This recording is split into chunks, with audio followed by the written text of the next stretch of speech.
മൂന്നാം വട്ടവും കോട്ടയ്ക്കലിൻ്റെ MLA ആയി തിരഞ്ഞെടുക്കപ്പെട്ട ആബിദ് ഹുസൈൻ തങ്ങൾ മുസ്ലിം ലീഗിൻ്റെ സീനിയർ നേതാവാണ്. 10 വർഷത്തിന് ശേഷം വീണ്ടും UDF അധികാരത്തിലെത്തുമ്പോൾ എന്താണ് പുതിയ സർക്കാരിൻ്റെ മുന്നോട്ടുള്ള പ്രയാണം എങ്ങനെയായിരിക്കും എന്നതിൻ്റെ സൂചനകൾ ആബിദ് ഹുസൈൻ തങ്ങൾ നമുക്ക് നൽകും. എങ്ങനെയാണ് ഈ വിജയത്തെ നോക്കിക്കാണുന്നത്?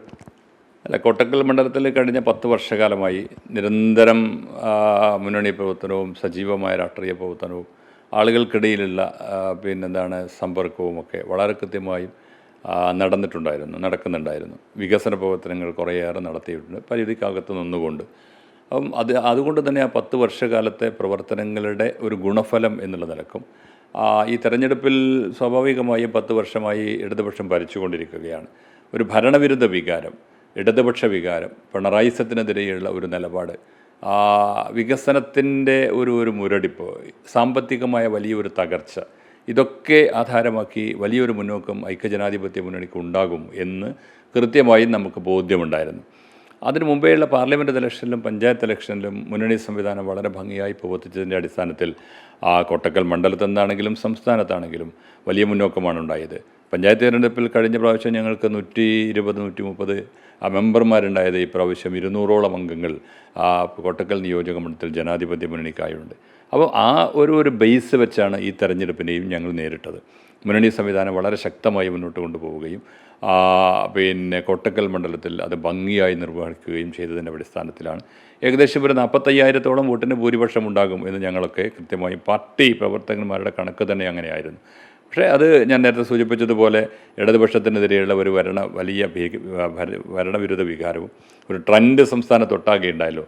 അതിൻ്റെയും കൂടി ഭാഗമായി 62,000-ത്തിലധികം വോട്ടിൻ്റെ ഭൂരിപക്ഷം നേടി സംസ്ഥാനത്തെ 3ാമത്തെ ഒരു ഭൂരിപക്ഷം നേടുന്ന മണ്ഡലമായി കോട്ടക്കൽ മാറി എന്നതാണ് സന്തോഷകരമായ കാര്യം. കാലങ്ങളായി മുസ്ലിം ലീഗാണ് വിദ്യാഭ്യാസ വകുപ്പ് കൈകാര്യം ചെയ്തത്. എങ്ങനെയായിരിക്കും വരാൻ പോകുന്ന 5 വർഷം UDF ഭരണകാലത്ത് വിദ്യാഭ്യാസ വകുപ്പ് ഏത് നിലയ്ക്കാണ് മുന്നോട്ട് പോവുക? അതുപോലെ തന്നെ കഴിഞ്ഞ 10 വർഷം വിദ്യാഭ്യാസ രംഗത്തുണ്ടായ കാര്യങ്ങൾ എങ്ങനെയാണ് മുസ്ലിം ലീഗ് അതിനെ നോക്കിക്കാണുന്നത്? മുസ്ലിം ലീഗിൻ്റെ സമയത്ത് CH മുഹമ്മദ് സാഹിബ് ഉണ്ടായ കാലഘട്ടം മുതലേ വിദ്യാഭ്യാസ വകുപ്പ് മുസ്ലിം ലീഗാണ് കൈകാര്യം ചെയ്യുന്നത്. ഇപ്പം ഒരു പുതിയ 10 വർഷത്തിനേതം പുതിയൊരു ഭരണ സംവിധാനം ജനാധിപത്യ മുന്നണിയുടെ നേതൃത്വത്തിൽ ഉണ്ടാക്കാൻ പോവുകയാണ്. അതിൻ്റെ മറ്റ് ഘടകങ്ങളിലേക്കും മറ്റു ചർച്ചകളിലേക്കും ഒന്നും പാർട്ടി ഇതുവരെ കടന്നിട്ടില്ല എന്നാണ് ഞാൻ മനസ്സിലാക്കുന്നത്. സ്വാഭാവികമായും അത് ചർച്ച ചെയ്യപ്പെട്ട് ഘടകകക്ഷികളുമായി കോൺഗ്രസുമായും ഒക്കെ ചർച്ച ചെയ്ത് അതിനനുസരിച്ചുള്ളൊരു തീരുമാനം ഉണ്ടാകും എന്ന് തന്നെയാണ് ഞാൻ പ്രതീക്ഷിക്കുന്നത്. മുഖ്യമന്ത്രി ആകുന്നതേയുള്ളൂ. മുഖ്യമന്ത്രി ആയതിനു ശേഷം മറ്റ് സംവിധാനങ്ങളുമായൊക്കെയുള്ള ചർച്ച നടത്തിയതിന് ശേഷമേ അത്തരമൊരു തീരുമാനങ്ങളിലേക്ക് പാർട്ടി കടക്കൂ എന്നാണ് ഞാൻ കരുതുന്നത്. അധ്യാപകൻ എന്നുള്ള നിലയിൽ എങ്ങനെയാണ് വിദ്യാഭ്യാസ വകുപ്പിനെ നോക്കിക്കാണുന്നത്? കഴിഞ്ഞ ഒരു 10 വർഷക്കാലം കേരളം വളരെ പുറകോട്ട് പോയി. പ്രാഥമിക വിദ്യാഭ്യാസം മുതൽ ഉന്നത വിദ്യാഭ്യാസ രംഗം വരെ വലിയ ഒരു പുറകോട്ടടിയാണ് ഉണ്ടായത്.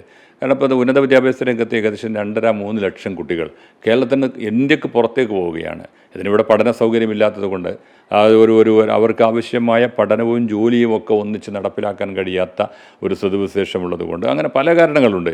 അതോടൊപ്പം തന്നെ വലിയൊരു പൊളിറ്റിസൈസേഷനാണ് നടന്നത്. യൂണിവേഴ്സിറ്റികളിലൊക്കെ വലിയ പൊളിറ്റിസൈസേഷനാണ് നടന്നത്. ആ പൊളിറ്റിക്കൽ ഇൻഫ്ലുവൻസ് വിദ്യാർത്ഥികളെയും അതുപോലെ തന്നെ വിദ്യാഭ്യാസ സമൂഹത്തെയും അല്ലെങ്കിൽ രക്ഷിതാക്കളെയും ഒക്കെ വലിയ തരത്തിൽ ബാധിച്ചിട്ടുണ്ട്.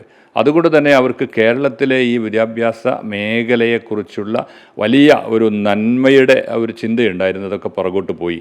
അപ്പോൾ കേരളത്തിൽ ഈ വിദ്യാഭ്യാസം നല്ല നിലക്കല്ല മുന്നോട്ട് പോകുന്നത് അവർക്ക് ചിന്തയുണ്ട്. അത് മാറണം എന്ന് കേരളീയ സമൂഹം ആഗ്രഹിക്കുന്നുണ്ട്. ജനാധിപത്യ മുന്നണിയും അത്തൊരു മാറ്റം ആഗ്രഹിക്കുന്നുണ്ട്. കാരണം ഞങ്ങളത് VD സതീശൻ്റെയൊക്കെ പ്രതിപക്ഷ നേതാവിൻ്റെ നേതൃത്വത്തിൽ ഒരു എഡ്യൂക്കേഷണൽ കോൺക്ലേവ് തന്നെ തിരുവനന്തപുരത്ത് വെച്ച് നടത്തിയിട്ടുണ്ടായിരുന്നു.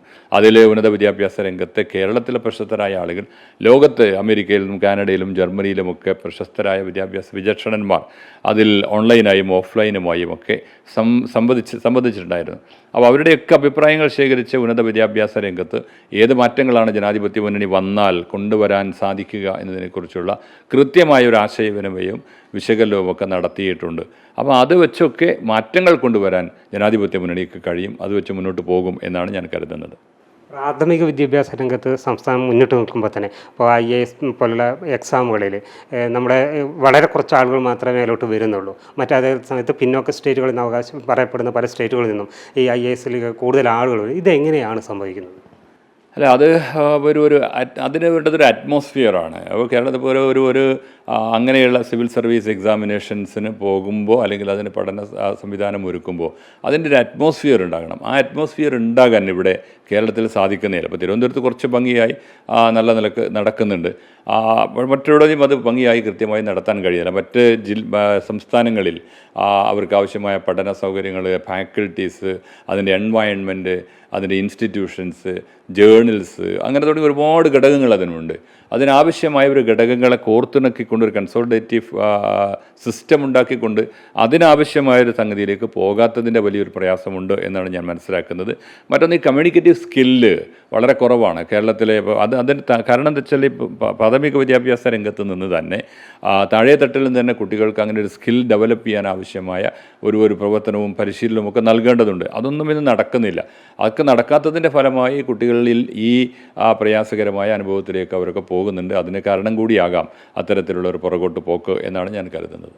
ഒപ്പം തന്നെ ഇപ്പോൾ PM ശ്രീക്കെതിരെ വളരെ എതിർപ്പ് കേരളത്തിൽ നിന്ന് ഉയർന്നിരുന്നു. പക്ഷേ പല സ്ഥാപനങ്ങളും PM ശ്രീ വെച്ചിട്ട് അതിൻ്റെ സൗകര്യങ്ങൾ ഉപയോഗപ്പെടുത്തി മുന്നോട്ട് പോകുന്നൊരു കാഴ്ചയുണ്ട്. എങ്ങനെയായിരിക്കും UDF ഭരണകാലത്ത് ഈ PM ശ്രീ തുടങ്ങിയ കേന്ദ്ര പദ്ധതികളെ നോക്കിക്കാണുന്നത്? അല്ലാതെ കൂടുതൽ വിശകലനം ചെയ്ത് പഠിക്കേണ്ടതുണ്ട്. ഇപ്പോൾ സാമ്പത്തികമായി കേരള ഗവൺമെൻറ്റിനൊന്നും തരില്ല എന്ന് പറഞ്ഞുകൊണ്ട് PM ശ്രീ നടപ്പിലാക്കാൻ ശ്രമിക്കുകയാണ് കേന്ദ്ര ഗവൺമെൻറ് ചെയ്തുകൊണ്ടിരിക്കുന്നത്. പക്ഷേ അതിൽ തന്നെ ഫണ്ട് മാത്രമല്ലോ, കേരളത്തിൻ്റെ ഒരു സംസ്കാരത്തെ, കേരളത്തിൻ്റെ വിദ്യാഭ്യാസ രീതിയെ, കേരളത്തിൻ്റെ അടിസ്ഥാനപരമായ ഒരു ഘടകത്തെ, ആ വിദ്യാഭ്യാസ ഒരു ചട്ടക്കൂടിനെയൊക്കെ തകർക്കുന്ന തരത്തിലുള്ള നിലപാടുകളാണ് PM ശ്രീയിൽ പലതും ഉള്ളത്. അപ്പോൾ അതൊക്കെ അംഗീകരിച്ചുകൊണ്ട് കേരളത്തിന് മുന്നോട്ട് പോകാൻ കഴിയും എന്നെനിക്ക് തോന്നുന്നില്ല. അപ്പോൾ അതിനനുസരിച്ചുള്ള മാറ്റങ്ങൾ ഉപയോഗപ്പെടുത്തിക്കൊണ്ട് നല്ല നിലക്ക് കേരളത്തിന് അനുയോജ്യമായ തരത്തിലൂടെയുള്ള ഒരു വിദ്യാഭ്യാസ പദ്ധതിയുമായി പോകാനുള്ള നിലപാടുകൾ സ്വീകരിക്കേണ്ടി വരും എന്നാണ് ഞാൻ കരുതുന്നത്. പിന്നീട് അത് ഇപ്പോൾ കേന്ദ്രവും കേരളവും തമ്മിലുള്ള ഒരു ബൈലാറ്ററൽ റിലേഷൻഷിപ്പ് ഉൾക്കൊള്ളിച്ചുകൊണ്ട് തന്നെ നമുക്ക് ഈ വിദ്യാഭ്യാസ രീതിയെ എങ്ങനെ പ്രയോജനപ്പെടുത്താമെന്നത് പരിശോധിക്കപ്പെടേണ്ടതാണ്. എങ്ങനെയായിരിക്കും ബാക്കിയുള്ള രംഗങ്ങളിലൊക്കെ മുന്നോട്ടുള്ള ഒരു പ്രയാണം കഴിഞ്ഞ ഇടതുപക്ഷ ഭരണകാലത്ത് നിന്ന് വ്യത്യസ്തമായിട്ട്? അല്ല, അതിലിപ്പോൾ നമ്മളെ സംബന്ധിച്ചിടത്തോളം എനിക്ക് തോന്നുന്നത് ഏകദേശം ഇപ്പോൾ ഈ 10 കൊല്ലത്തിനകത്ത് 6 ലക്ഷം കോടി രൂപയാണ് കേരളത്തിന് കടമായിട്ടുള്ളത്. അപ്പോൾ ഒരു എക്കണോമിക് സ്രോതസ് ഉണ്ടാക്കിയെടുക്കണം. ആദ്യമായി തന്നെ നമുക്ക് പണം ശേഖരിക്കണം. അത് ഏതൊക്കെ തരത്തിൽ നിന്നാണോ ശേഖരിക്കാൻ കഴിയുമെങ്കിൽ അത് പണം ശേഖരിക്കാനുള്ള അനുയോജ്യമായ അനുവദനീയമായ മാർഗത്തിൽ ശേഖരിക്കപ്പെടാതെ പോകുന്ന റിസോഴ്സസ് ഉപയോഗപ്പെടുത്തിക്കൊണ്ട് അതിൽ നിന്ന് ഫണ്ട് ശേഖരിച്ചുകൊണ്ട് കേരളത്തിൻ്റെ തനതായ ഫണ്ട് വികസിപ്പിച്ച് നിലവിലുള്ള വികസന പ്രവർത്തനങ്ങൾ മുന്നോട്ട് കൊണ്ടുപോകാൻ ശ്രമിക്കുക എന്നത് തന്നെയാണ് അടിസ്ഥാനപരമായി ചെയ്യേണ്ടത്. അപ്പോൾ ആ കടം ശരിക്കും ഒരു ഗവൺമെൻറ് വരുമ്പോൾ ഒരു ധവളപത്രം ഇറക്കി കേരളത്തിൻ്റെ സാമ്പത്തിക സ്ഥിതി എന്താണ് ഇന്നത്തേത് എന്ന് കേരളത്തിലെ ജനങ്ങളെ ബോധവൽക്കരിക്കേണ്ടതുണ്ട് എന്നാണ് എനിക്ക് തോന്നുന്നത്. എന്നിട്ട് അതിലും തുടങ്ങി അടുത്ത 2029 30 അടുത്ത ഒരു ടേമിലേക്ക് കേരളത്തിൽ ജനാധിപത്യ മുന്നണിക്ക് വരാൻ പറ്റാവുന്ന തരത്തിലൂടെയുള്ള ഒരു കാഴ്ചപ്പാടോടുകൂടി നമുക്ക് മുന്നോട്ട് പോകാൻ സാധിക്കണം. അതിപ്പോഴേ തുടങ്ങണം എന്നാണ് എൻ്റെ ഒരു വീക്ഷണം. കൃത്യമായ പ്ലാൻ ആബിദ് ഹുസൈൻ തങ്ങൾക്ക് പുതിയ ഭരണ സംവിധാനത്തെക്കുറിച്ചുണ്ട്. അത് വിദ്യാഭ്യാസ രംഗമായാലും മറ്റെല്ലാ തലങ്ങളിലായാലും, അതുപോലെ തന്നെ സ്വന്തം മണ്ഡലത്തിൽ നടപ്പിലാക്കേണ്ട വികസന പദ്ധതികളെക്കുറിച്ചും വ്യക്തമായ ഒരു ധാരണയോടുകൂടി തന്നെയാണ് 3ാം വട്ടവും അദ്ദേഹം നിയമസഭയിലേക്ക് തിരഞ്ഞെടുക്കപ്പെട്ടത്. എന്തായാലും അദ്ദേഹത്തിൻ്റെ ആത്മവിശ്വാസം പുതിയ ഭരണകൂടത്തിന് ഏറെ സഹായകരമാവുമെന്ന് കരുതാം. ക്യാമറമാൻ അമർജിത്തിനോടൊപ്പം ടി. അരവിന്ദൻ, അമൃത ന്യൂസ്.